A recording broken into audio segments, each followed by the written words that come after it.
Thanks for tuning in to Rocked and Shocked with AeonOfKhaos and Not Dead Yet. Rocked and Shocked! This is Rocked and Shocked, and today I'm going to talk about a horror anthology film that I never get tired of watching, The Field Guide to Evil. If you're the kind of person who's into folklore, then get ready for a grisly series of short and horrific takes on different folktales from all over the globe. We're talking stories from America, Austria, Germany, and more. I'll be including a list of all the brilliant minds behind this anthology in the description below, and don't forget to give us a like and subscribe for all things that will rock and shock you. I discovered this film one Halloween season during an anthology marathon. I had just finished another series and wasn't sure what to watch next, so I threw this one on. Little did I know, this film was about to make me question what I had just gotten myself into. Let's start with the fact that The Field Guide to Evil has a ton of jarring imagery displayed across 8 separate short films. Each one explores dark fairy tales that serve as cautionary stories and origin myths for humanity's oldest fears. Every short will leave you pale and thirsty for the next story. Some will leave you wondering if it will get worse, and trust me, some of these really take it there. These are the 3 stories that chilled me to my core, my most honorable mentions from The Field Guide to Evil. I'll leave the rest for you to watch, if you're brave enough.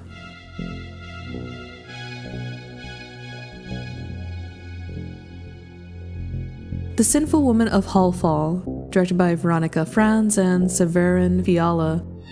Grab your popcorn because you won't want to miss the horror short that came from India.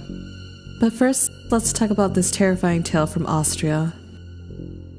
The opening of this tale is an absolute doozy. You're thrown into Lower Austria during the 18th century. It's a rural setting that leads you to a young woman sitting by a river. That's when the absolute unthinkable happens, and I promise nothing can prepare you for this moment.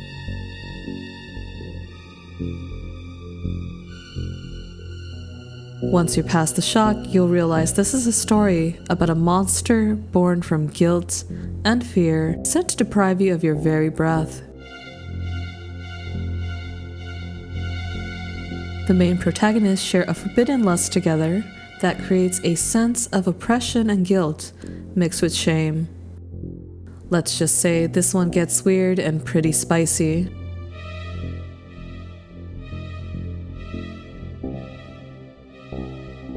Haunted, the Childbirth Djinn.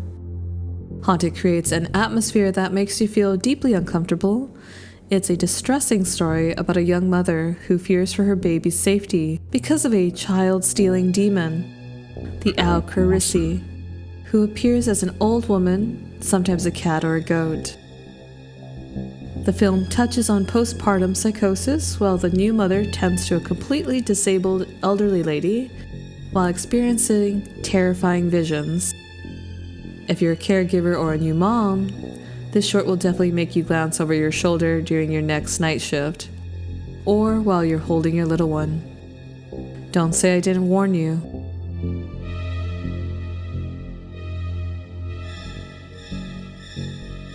The Palace of Horrors, directed by Ashlem Aluwalia. This one really did a number on me. It proved that you don't need loud sounds or jump scares to be terrifying. Shot in stark black and white, it has a gritty, dense visual style that pulls you into its element. You follow a circus agent and his assistant as they travel to an ancient, crumbling palace in 1913 Sunderbans. Once they arrive to the palace, the crew that was helping the travelers refused to venture further out of fear. The 2 Americans and their guide meet a holy mother who tends to the individuals previously collected by the former king, who was an absolute madman. He kept the people as oddities because of their bizarre disabilities. The undertones are disturbing and feel wrong. After noticing a locked hatch in the floor, the Holy Mother warns the American not to venture into the forbidden area. They all claim that a living deity dwelled in the chamber and that no man may gaze upon it.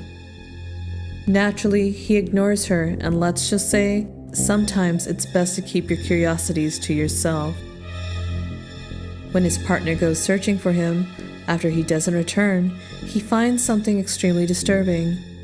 I've never seen a more silent and effective scare in a short film. I almost looked away. I was expecting a jump scare, but what I got was far more unnerving, truly leaving me rocked and shocked.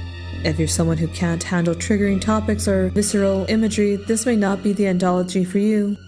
But if you crave something new, haunting and horrible in all the best ways, then you should absolutely watch The Field Guide to Evil. I'm AeonOfKhaos, and I want to know which of these shorts made you howl the most. Comment below and let us know what you want to see next on Rocked and Shocked.